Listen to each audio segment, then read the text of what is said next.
Plaisir, encore une fois. C'est le 5e numéro de cette émission pour la saison 2024. Nous sommes en direct sur la page Facebook de Africa Midi et également sur le site de Africa Midi. Notre invité de ce soir, c'est M. Adrien Ouabalakou. Il est économiste congolais. Nous l'avons depuis la France. Nous allons avoir son analyse sur un certain nombre de sujets relatifs à l'Afrique, entre autres le franc CFA, la crise sénégalaise actuellement. Et le troisième point, ça va être sur le Congo RDC. Le Congo RDC où il y a une situation de guerre actuellement avec des millions de victimes. Une guerre entre l'armée congolaise et les rebelles M23, entre autres. Voilà, aimables auditeurs. Ceci dit, je vais démarrer cet entretien avec mon invité. Je rappelle les auditeurs, ce soir, ce sera un entretien, une interview. Il n'y aura pas une phase de débat. Je vous rassure, les aimables auditeurs, nous reviendrons au débat dans les prochaines éditions de cette émission. Savoir et comprendre. Vous savez, ici, l'émission Savoir et comprendre, elle est là pour donner la parole à la diaspora africaine. Mais mon invité, M. Ouabalakou, si vous m'entendez, bonsoir et bienvenue sur Africa Midi. Bonsoir.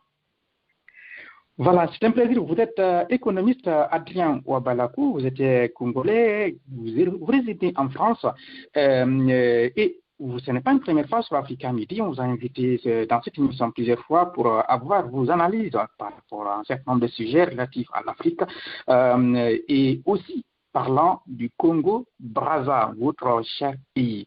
Monsieur Ouabalakou, je voudrais entamer avec vous cet entretien en commençant par ce qui se passe au niveau du Congo-RDC, votre voisin. Il y a une situation de guerre actuellement où il y a beaucoup de déplacements, beaucoup de victimes. Pour mes auditeurs, pour ceux qui ne comprennent pas ce qui se passe au niveau du RDC, est-ce que vous pouvez planter le décor?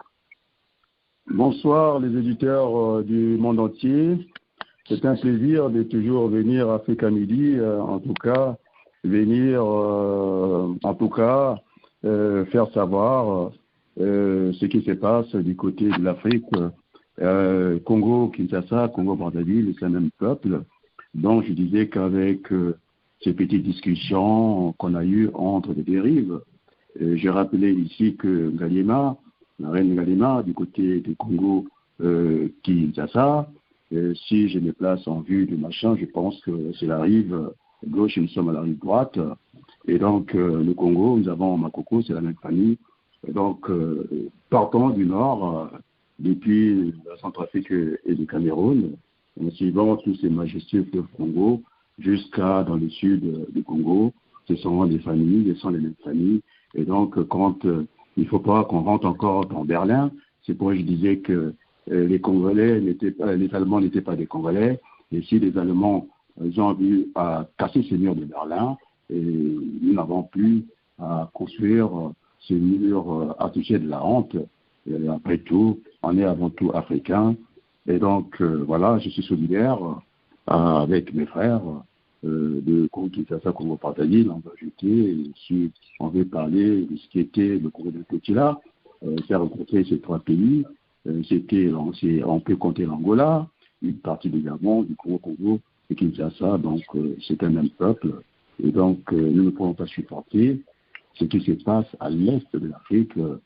C'est un conflit depuis très longtemps. Je pense que c'est mon ami Robert Hue, qui fut secrétaire national du Parti communiste, et qui m'avait en tout cas envoyé, qui m'avait lu ce bouquin-là. Après, je pense un forum au Burkina Faso et que je l'avais interpellé et que ce n'était pas juste ce que déjà subissaient les Congolais de Brazza, la fameuse communauté internationale. Donc, c'est un dossier, c'est-à-dire qu'on veut saccager le Congo Kinshasa pour permettre des pillages. On a même vu des petits avions, des bimoteurs, en tout cas décoller dans des terrains accidentés en portant des minéraux. C'est quand même scandaleux au niveau des Nations Unies de faire comme ça. Et donc, je suis solidaire. Et effectivement, on a vu le football s'inviter à la Coupe d'Afrique des Nations, et les doigts au niveau de la tempe, et puis l'autre main qui ferme la bouche. Il se passe à ciel ouvert, dans un bloc-out, de ne pas parler de ces populations innocentes qui sont écrasées par la communauté internationale parce que ça se passe quand même à ciel ouvert. Nous ne fabriquons pas des armes, nous voulons. Je pense que c'est pas bien de faire comme ça. Et donc, je suis solidaire et je suis d'accord. D'accord, en tout cas. Mais qu'est-ce qui a provoqué cela? Quelles sont les raisons? Qu'est-ce qui fait que... Parce que ça dure quand même depuis plusieurs années et ça fait des millions de victimes, ça fait beaucoup de déplacés aujourd'hui au niveau du sud du Congo RDC, au nord Kivu, il y a beaucoup de déplacements et les gens se déplacent actuellement vers Goma. Qu'est-ce qui se passe? C'est quoi la raison? D'où vient cette crise? Oh, la raison est ailleurs, c'est-à-dire qu'on veut aller faire main basse sur ce pays continent, le Congo-Kinshasa, c'est un scandale, le disent certains, les experts, un scandale géologique. Et donc, partant de ça, il faut en tout cas essayer un peu de saccager ce pays-là en se servant du Rwanda. Et donc, Kagame, je l'ai dit à haute voix, je pense que ce n'est pas bon. Nous sommes des frères dans cette partie. Vous avez ce qu'on appelle le néolithique et puis des bambous. Et d'ailleurs, la première identité, c'est notre peau. Et donc, je disais, pour construire cette Afrique et que nous voulons, il y a des chambres et puis il y a aussi des salons. Et donc, c'est une maison commune et puis chacun peut sortir de la chambre et puis on se retrouve au salon.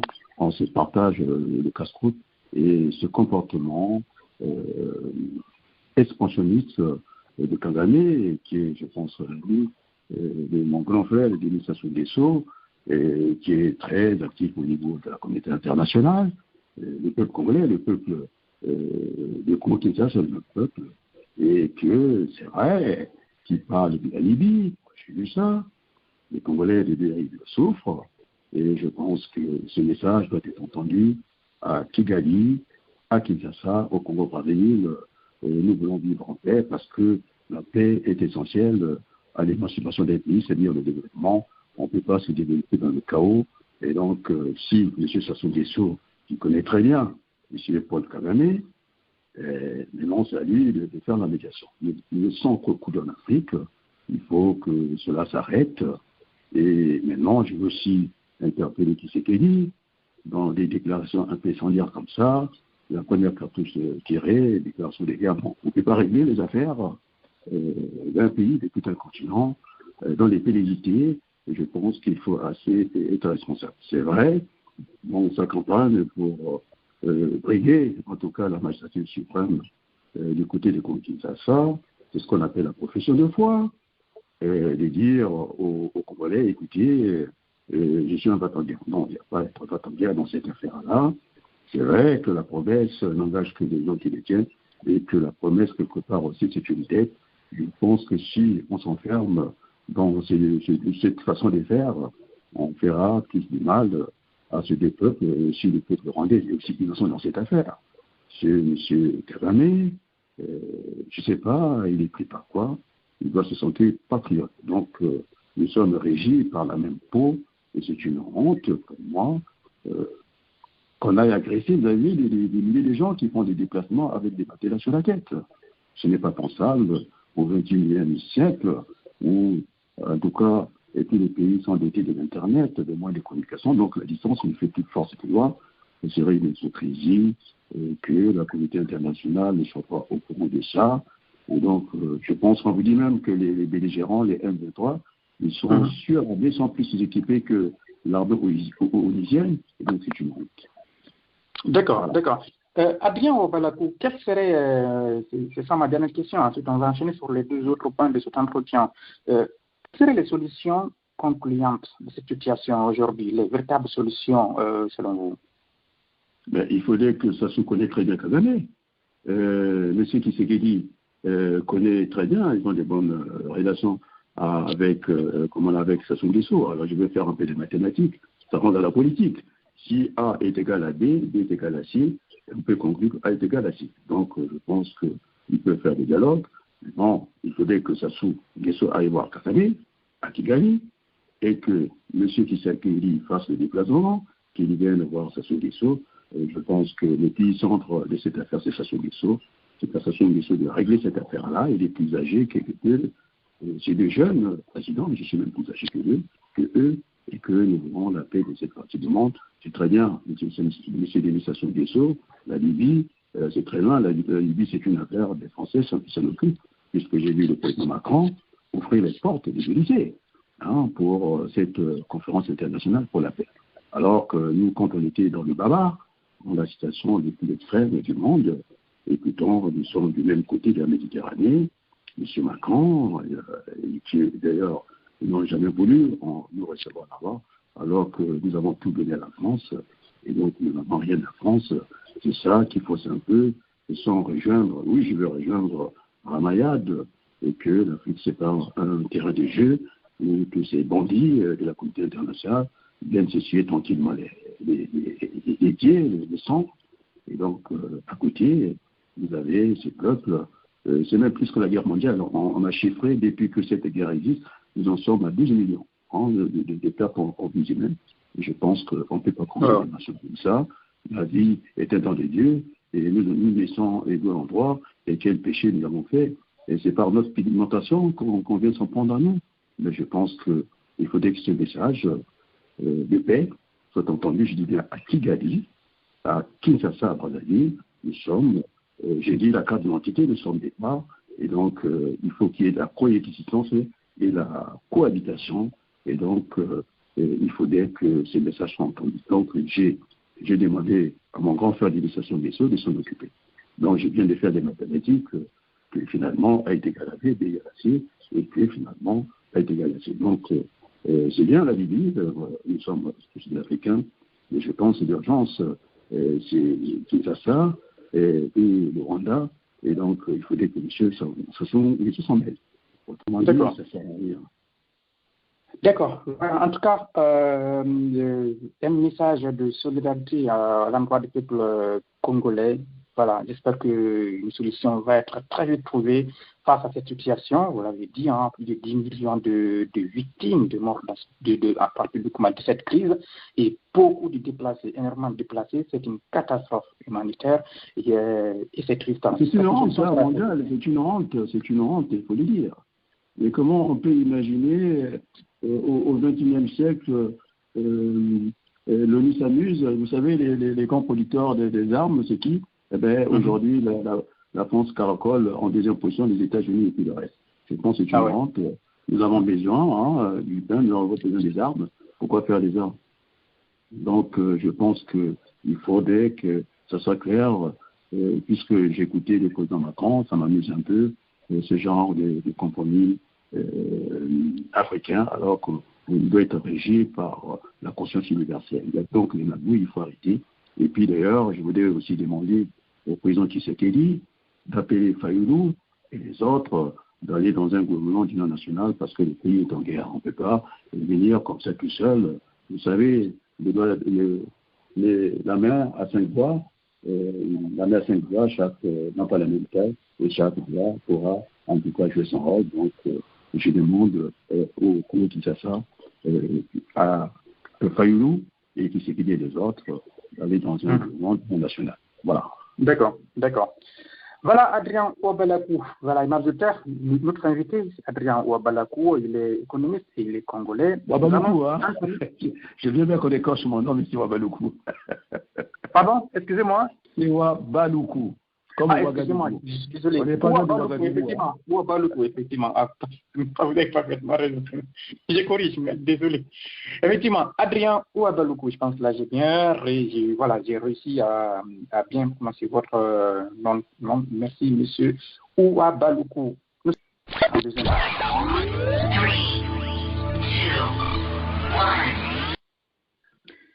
Adrien, nous allons parler du Sénégal. Là-bas, il y a une crise politique au Sénégal. Le président a fait un autre décret, il a sorti un autre décret qui annule le précédent pour reporter les élections et son opposition part plutôt d'annulation de l'élection présidentielle qui aurait dû avoir lieu le 25 février 2024. J'aimerais avoir votre analyse de cette situation. Je suis sûr que vous êtes en train de suivre l'actualité du côté du Sénégal, parce que là-bas aussi, il y a beaucoup de manifestations depuis cette décision. Quelle est votre analyse de cette situation? Je pense que le président Macky Sall fait du mal, pas seulement au Sénégal, à toute l'Afrique, cette Afrique subsaharienne, et que le Sénégal était un modèle de démocratie avec des imperfections, bien entendu. J'ai entendu en tout cas le président d'ancien, son prédécesseur, Ouad, de dire il faut l'arrêter, il faut le chasser, il faut l'arrêter. Je pense que quand Ouad était aux affaires, il est monté au créneau, il était Premier ministre à cette époque-là. Je pense que c'est malheureux de venir s'enculer au pouvoir comme ça, inutilement comme ça. Il a un très bon bilan. J'ai vu le Sénégal s'est développé, contrairement au Congo-Brazzaville, c'était les deux capitales des Français, c'est-à-dire il y avait l'IF d'un côté, l'Afrique équatoriale française, l'Afrique occidentale française du Sénégal, avec l'économie de l'arachide, qui nous ont montré que ce pays est quand même bâti, il faut le reconnaître, contrairement au Congo-Brazzaville, j'ai fait cette comparaison-là, qu'au Congo-Brazzaville avec le pétrole qui a coulé tout le temps, allez voir un peu ce qui se passe au Congo, donc le bilan économique et social, je pense que c'est positif pour lui, et maintenant, je pense qu'il faut quitter les affaires avant que les choses vous quittent, parce que là, il va risquer gros, il va risquer la prison. C'est ça qui va arriver à lui. Et je pense que il est lâché par tout le monde, la France, tardivement, en tout cas. Il n'a qu'à faire comme Georges Weah, savoir quitter les affaires. Il y a une vie, en dehors de la vie politique, il y a aussi une vie, en dehors de ça, donc, qu'il soit un démocrate. Maintenant, il a tout fait, il a piégé, en tout cas, les institutions sénégalaises, d'avoir une chambre du Parlement, le Parlement avec une seule chambre. Je pense que c'est une faute. C'est ce qui est soutenu par certains Congolais. Pour faire des économies, il n'y a pas des économies à faire. C'est une affaire des masses monétaires, d'une enveloppe. Maintenant, on s'est reparti avec les deux chambres. Maintenant, c'est comme ça que ça devait être géré. Maintenant, je crois savoir que finalement, il y a un cafouillage entre le Conseil constitutionnel et puis l'Assemblée nationale. Et donc, s'il y avait cette chambre-là, je pense qu'on devait apprendre de nos erreurs. Il y aurait eu, puisqu'ils ont copié la Constitution française, mais quand on la copie, il faut la copier entièrement. Mais quand on la copie mal, ça finit aussi mal. Et donc, ça crée un flou, en tout cas juridique là-dedans. Et donc, s'il y avait le Sénat, je pense qu'en France, en cas de différence du président, c'est le président du Sénat qui doit organiser des élections. C'est lui qui assure l'intérim dans les 90 jours. Et donc, là, ce que je peux demander au peuple sénégalais, il faut battre campagne parce que c'est la rencontre d'un homme avec le peuple, tel que c'est parti comme ça.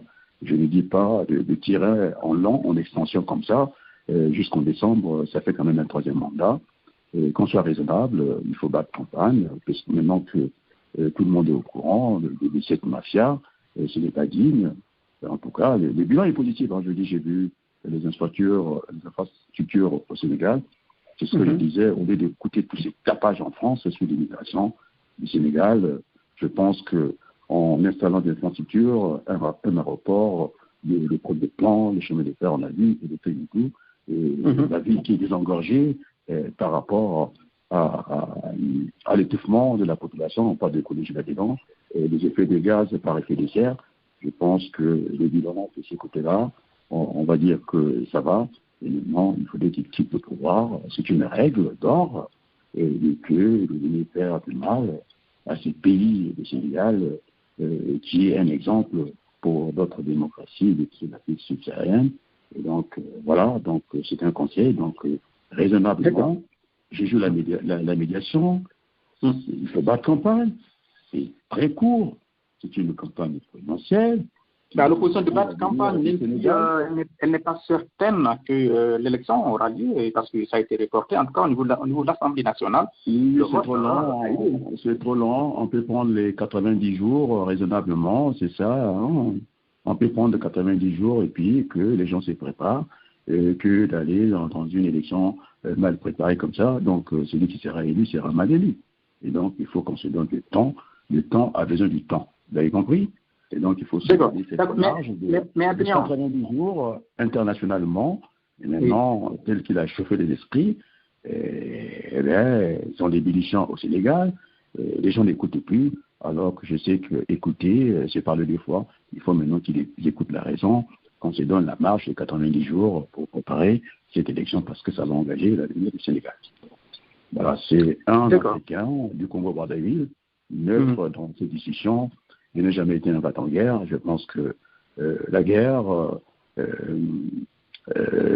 civile, ou je ne sais pas comment, je ne suis pas un apôtre de la violence parce que la violence nous amènera nulle part. D'ailleurs, il faut qu'on apprenne à dompter la violence. Donc la violence, c'est en Afrique. Ce n'est pas dans nos gènes, la violence. Parfait, parfait. Voilà, si Adrien Ouabaloukou, nous parlions du Sénégal. Je me suis dit, je voudrais enchaîner avec vous le troisième point de cet entretien. C'est le CFA, le franc CFA. Et oh là là, quelle surprise, moi je sais que j'étais averti. Je me rappelle de ce débat qu'on avait eu avec Morisson, non? C'était ça, non? Le professeur de la Banque de France, effectivement, un éminent économiste néoclassique et tout, qui nous a bombardé les théories des néoclassiques. C'est ça, effectivement. Alors, parlant des francs CFA, aujourd'hui, vous avez vu, en tout cas, je prends exemple, en tout cas, au niveau du côté de l'Afrique de l'Ouest, il y a eu 3 pays de l'AES, le Mali, le Burkina et le Niger, qui sont retirés de la communauté économique des États de l'Afrique de l'Ouest. Et il y en a qui parlent là aussi de sortir du franc CFA. Il y a eu le projet de réforme du franc CFA pour devenir éco, mais il y a toujours donc des critiques pour dire toujours le franc CFA est toujours adossé à l'euro, le franc CFA dépend toujours géré à distance par la France. Quelle est votre analyse de tous ces projets d'évolution et de réforme, entre guillemets, de cette monnaie? Le franc CFA, c'est une monnaie, c'est même pas une monnaie parce que elle ne participe pas à la compétition. On ne vend pas le pétrole avec du CFA. Et puis, quand on veut exporter des produits manufacturés, on se sert de l'euro, donc ça ne va pas. Et donc, avant que je commence mon propos, il faut dire à quoi sert la monnaie. La monnaie est définie par Aristote par 3 fonctions: unité de compte, réserve des valeurs et aussi l'intermédiaire des échanges. Et donc, c'est ce qu'on appelle l'équivalent général, où ça nous permet d'éviter en tout cas des trocs. Donc, il y aura plusieurs points de vue. Il y a la monnaie divisionnaire, forme divisionnaire, et puis l'autre, c'est forme fiduciaire, c'est-à-dire les billets des banques. Et les billets des banques, les pièces sont des divisionnaires. Et puis le structural, ça concerne là les billets, les virements, et puis etc. Et puis on peut aussi ajouter la monnaie électronique, c'est-à-dire des prépayés. Pour, en tout cas, pas de la monnaie. Donc, la monnaie, il y a eu cette crise, par exemple, au Congo, avant que je vienne sur les CFA, je viens à bout du CFA, qu'il manquait de la monnaie à Brazzaville pour les petits commerçants et pour exercer leur commerce. J'étais interpellé par ça. Je disais que, du point de vue néoclassique ou classique, la monnaie, normalement, n'intervient pas. Ça sert d'avoir un certain niveau de prix seulement. Et puis, pour Ken, oui, la monnaie n'est pas neutre dans l'économie. Quand on est dans l'économie domestique, bon, on peut s'en passer, mais lorsque on commence à faire l'international des échanges d'un certain volume, je pense que la monnaie rentre en ligne de compte.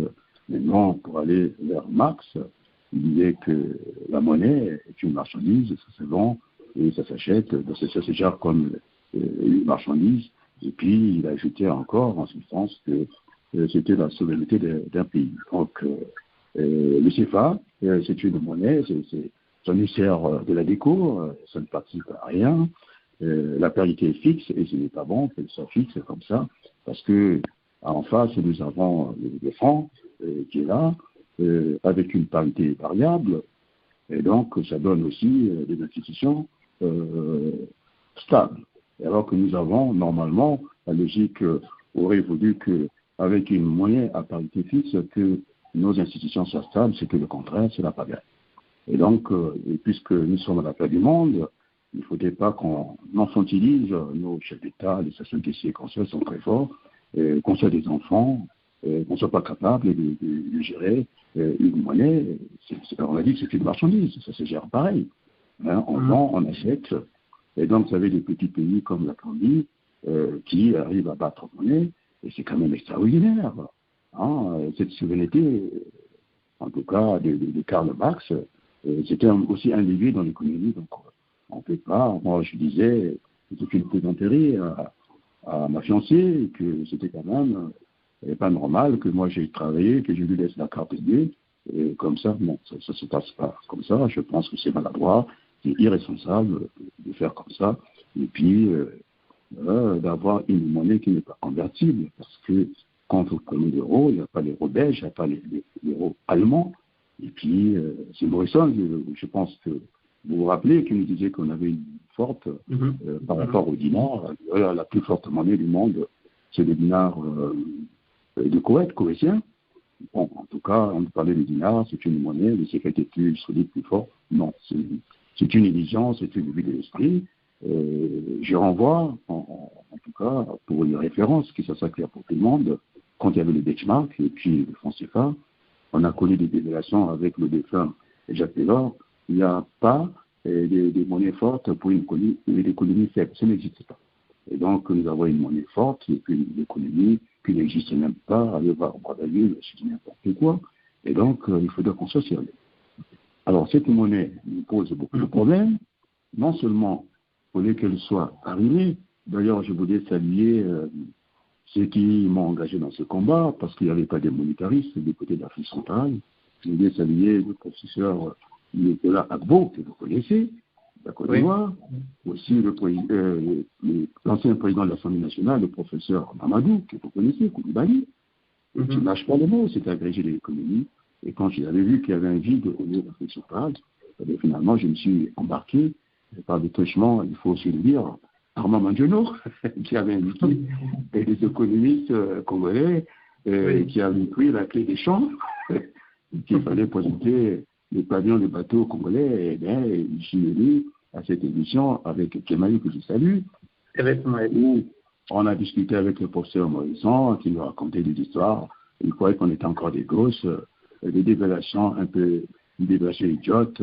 Ils voulaient influencer les gens, mais ils ne sont pas influençables. Et donc, cette monnaie nous pose beaucoup de problèmes. Et donc, je disais encore, pour bien expliquer à nos éditeurs, j'ai 2 comptes à la banque, j'ai un compte épargne, et puis j'ai un compte courant, chèque et tout. Et bien, il arrive que je n'ai plus d'argent, je vais voir mon banquier, il me propose encore un prêt. Non, alors que j'ai l'argent, l'économie, l'épargne sert à cela. C'est pour affronter les éventualités. Et donc, aussi, quand vous allez dans la formation, les Portugais, ils arrivent à enseigner l'économie après le bac, mais ici, pour faire la monnaie, c'est-à-dire les finances, c'est difficile, peut-être à l'UT, et sinon, il faut avoir un master à l'époque, un DSS. Et donc, c'est des chasses gardées, on a rendu notre élite tête comme ça, parce qu'un petit pays comme la Colombie, avec moins de ressources que le Congo, eh bien, nous sommes à la traîne. Et donc, ce n'est pas bon. Et donc, cette monnaie n'est pas convertible. Alors, la monnaie devait être convertible, c'est ce que nous disait, en tout cas, en Morisson, parce que je cite. Mais lorsque j'étais à la frontière, regardez un peu cette carte, je ne vais pas suivre le chemin des SDF de l'armée française qui ont quitté le Mali, on les a vus au Burkina, on les a virés, et ils sont aujourd'hui au Niger, après pour rentrer au Tchad. Alors le Tchad, pour l'histoire, le Tchad et le Niger, est-ce qu'il y a un champ magnétique? Est-ce qu'il y a l'eau qui sépare les deux pays?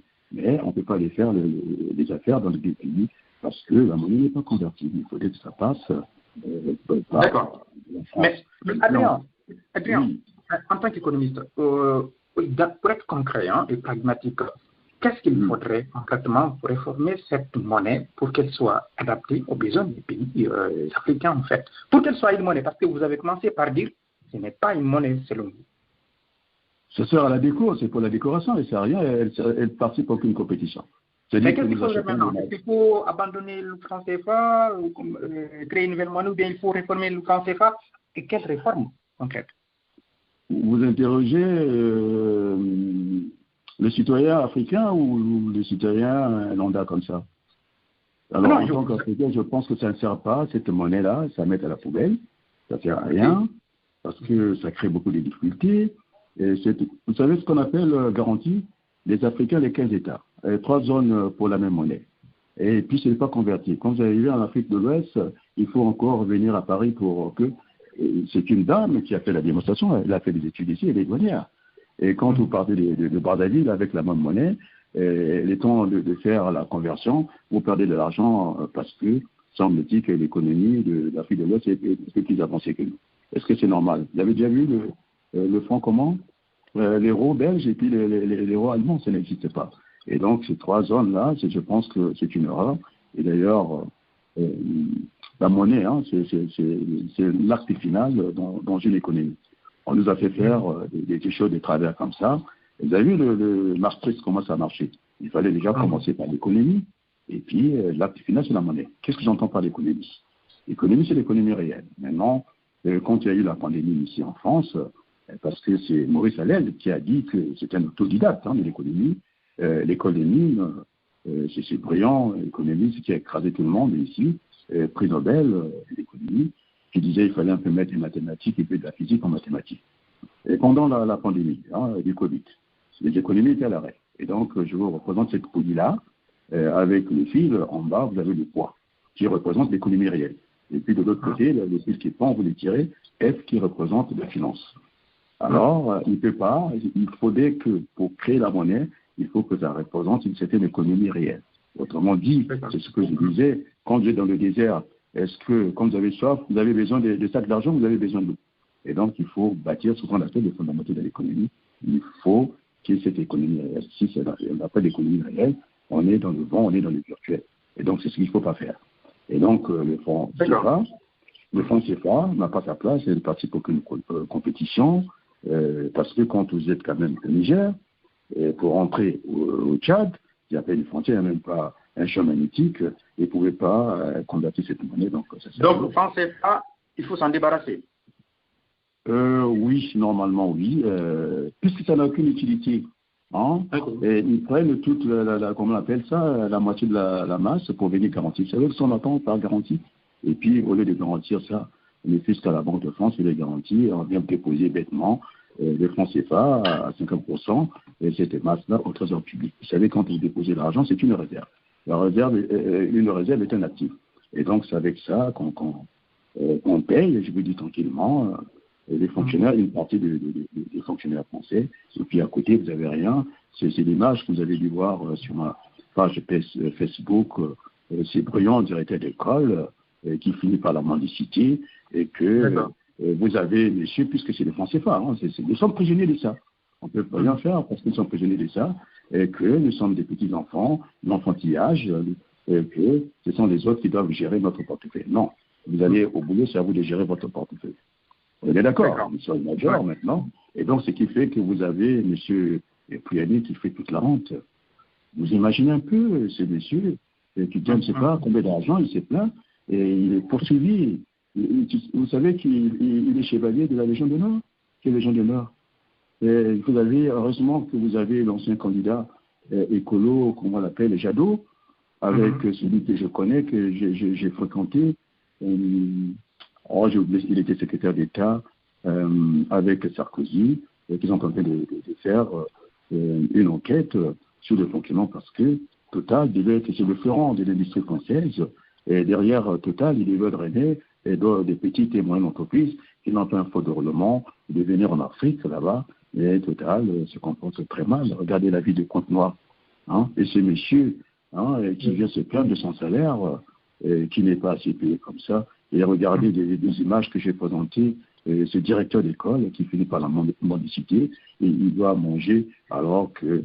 vous avez vu le Koweït, qu'est-ce qu'on peut faire avec le pétrole? Non, pas le Koweït, j'allais parler du Qatar, ce petit pays qui sort comme ça, et qui organise une coupe du monde, aller voir un peu ce qui se passe au Congo là-bas. C'est une rente. Alors, nous voulons changer les choses. Alors, en tout cas, les Français ont pris conscience de ça. Les Français ont pris conscience de ça. Il faut simplement changer ce logiciel-là. Vétus, Ramayad dit la même chose. Et donc, si on arrive à corriger ça... Il faut changer le logiciel. Adrien Obalako, nous arrivons au terme de cet entretien. Le dernier point que je voudrais aborder avec vous, c'est l'AES, l'Alliance des États du Sahel.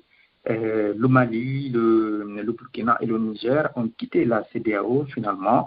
Et je pense que le divorce risque encore de continuer, quoi. S'enfoncer, de continuer sur d'autres aspects. Après, il faut rappeler, après une crise entre ces trois pays et la CEDEAO, il faut rappeler aussi que dans ces trois pays, il y a eu des coups d'État. Donc, il y a eu une sanction de la part de la CEDEAO. Il y a même eu un projet un certain temps de vouloir intervenir à travers les militaires, une intervention armée au Niger pour pouvoir rétablir sur le fauteuil présidentiel l'ancien président qui a été déchu, tout simplement, du côté du Niger. Quelle est votre analyse de cette situation? Je pense que les trois pays ont raison. C'est Noël Mamère qui disait, l'uranium est quand même au Niger. Il n'y a même pas une ampoule qui éclaire les maisons. Et puis vous avez deux tiers des ampoules en France sont éclairées par l'uranium du Niger. Donc c'est quand même malsain. L'économie a aussi besoin. L'économie, il y a aussi la vertu de l'économie. Et donc je pense que oui, ces trois pays ont pris cette décision parce que c'est la CEDEAO qui s'est tiré tranquillement la balle dans son pied. Et donc ils se sont foutus de quoi tout se tomber. Et je pense que c'est jamais fini.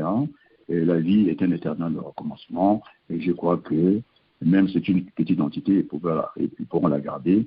Mais c'est appelé et qu'on récolte les morceaux. On doit recoller les morceaux. Je ne perds pas espoir.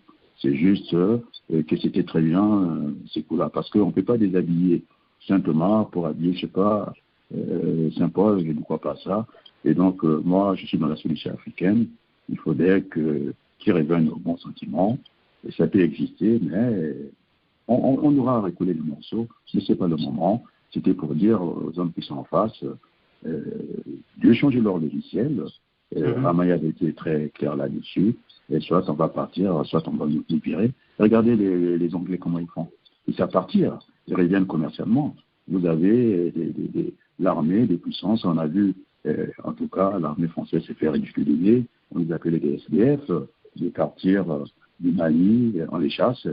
Au Burkina, on les chasse encore. Et ils arrivent au Niger, pas très loin, à la frontière avec le Tchad. Et puis, vous avez le fils d'Émile. Il est imprévisible. Il est multipolaire. Mais qu'est-ce qu'il y a sur ça? Il s'est retrouvé, je pense, à Moscou. Et donc, il n'est pas très maîtrisable. Donc, il y a tout un bordel là-dedans. Mais je pense que on reviendra au bon sentiment. Donc, c'est bien, c'est tout un fait.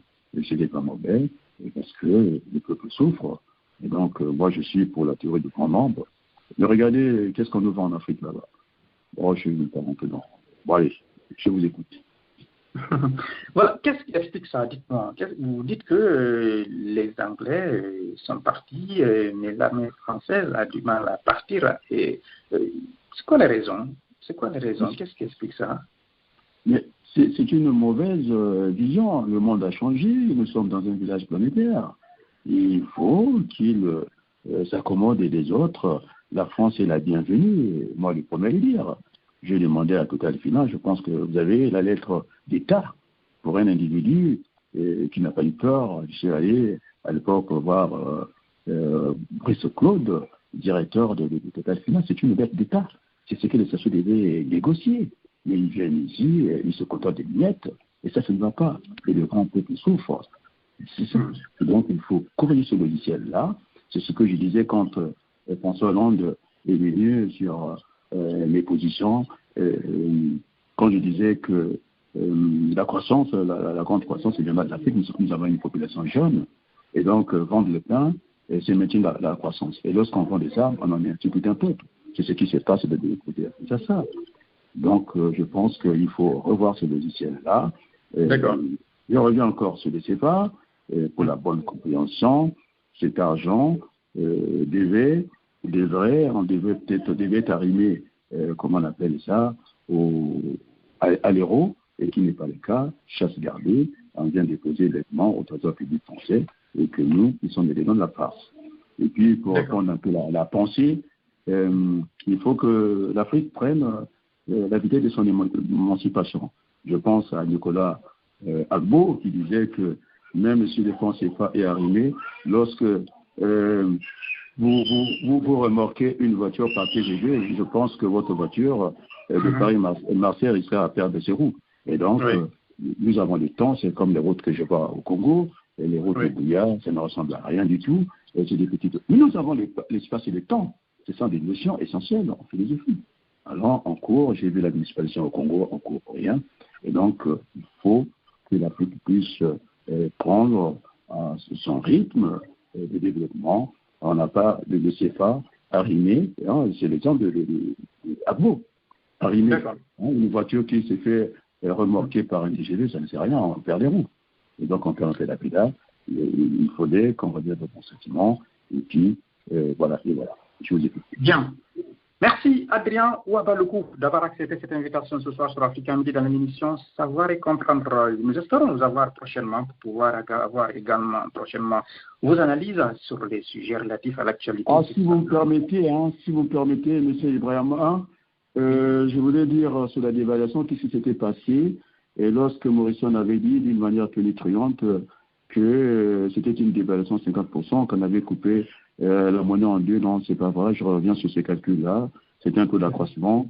Puis j'envoie des fleurs à Christian Labrousse, cet économètre qui est très, très compétent. L'accroissement, c'est P1 ou bien PN sur P0. Et donc, le fond, on était parti à cette dévaluation de 50 à 100. Et lorsque vous divisez 100 par 50, vous avez 2. Donc, ça avait doublé mécaniquement la dette. Et donc, cette dévaluation à 50%, c'était une idée de l'esprit, c'est pas vrai. Et donc, voilà. Et voilà, je voulais repréciser ces calculs-là. Et puis, il était là quand il a dit que c'était 50%, c'est pas vrai.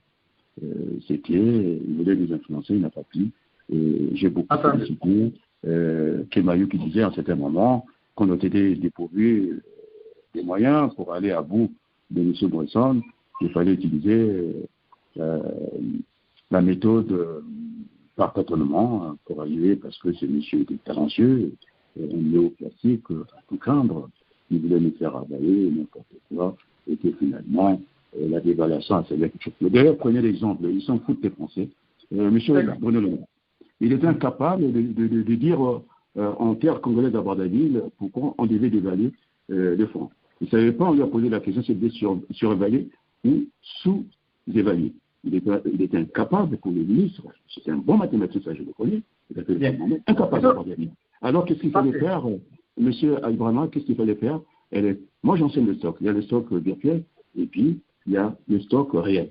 Alors, il devait, lui, en tant qu'administrateur de cette monnaie-là, il devait se référer à la valeur réelle de franc et pour pouvoir discuter avec les comptes. Vous voyez? Et donc, il faut pas... Si vous voulez, nous allons certainement, si vous voulez, nous pouvons également essayer de programmer une prochaine émission, pourquoi pas. Avec Bruno Le Maire, j'espère. Les débats que vous suivez là. Effectivement, pour préférer les lanterne des auditeurs, comme ça, les interpellations pour... Incapable de dire la valeur, le franc a une valeur nominale, a une valeur réelle. Brazzaville était incapable de dire pourquoi on devait dévaluer. On dévalue parce que on a besoin de pénétrer notre marché. Nous allons voir prochainement. Si le CFA était surévalué, tout était sous-évalué. Il n'était pas, quand on ne connaît pas, on se réfère à la valeur réelle, c'est celle qui concerne en tant qu'administrateur de cette monnaie-là. C'est n'importe quoi, ça. Donc, merci en tout cas, Adrien Ouabalougou, puisque nous arrivons au terme de cet entretien pour ce soir. Et voilà, je reviendrai vers vous prochainement pour d'autres émissions et puis également des débats sur ces sujets. Merci pour le Dîner national, merci à la France, merci à l'Afrique et merci beaucoup. Il faut privilégier les relations des peuples à peuple que de privilégier les relations d'État parce que dans la relation d'État, il n'y a que des intérêts. Et merci au peuple français. Merci à vous. Merci à vous. Je voulais leur dire un petit coucou et merci beaucoup. Vive la France et vive le monde entier. Merci beaucoup. Merci.